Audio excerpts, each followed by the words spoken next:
Satuan Lalu Lintas Polrestabes Palembang balik lagi ngelaku razia kendaraan yang dak katik surat-surat kelengkapan samo kendaraan yang dak standar. Razia tersebut dilakukan di Jabo Polrestabes Palembang.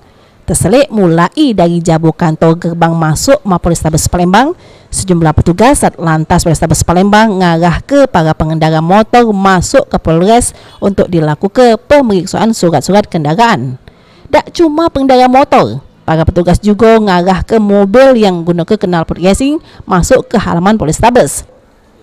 Kasat Lantas Polrestabes Palembang, Kompol Irwan Andeta, mengungkap ke jero razia dalu ini sebanyak 40 kendaraan, yakni 35 kendaraan roda 2 yang dak katik surat sama make knalpot racing, sama 5 kendaraan roda 4 yang gunakan knalpot racing. Selanjutnya, kendaraan roda 2 sama roda 4 yang diamankan ini langsung dilakukan penilangan di tempat. Ini kita sengaja rutin saat ini kita khususnya tingkatkan di Polrestabes Palembang, yang mana sasarannya adalah pengendara-pengendara yang tidak dilengkapi dengan pelanggaran lalu lintas, ya, tidak dilengkapi dengan surat kendaraan, tidak berhasil melakukan tindakan tilang banyak 40 tilang. Juga ditilang bang ya? Ada ya.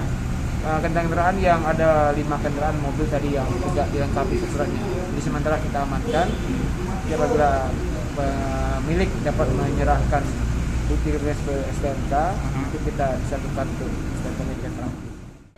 Jero razia ini tersedik juga masih banyak pengendara roda 2 yang melawan arus dengan membahayakan keselamatan dirinya dewek, sama keselamatan pengendara lain. Heru Wahyudi, PAL TV.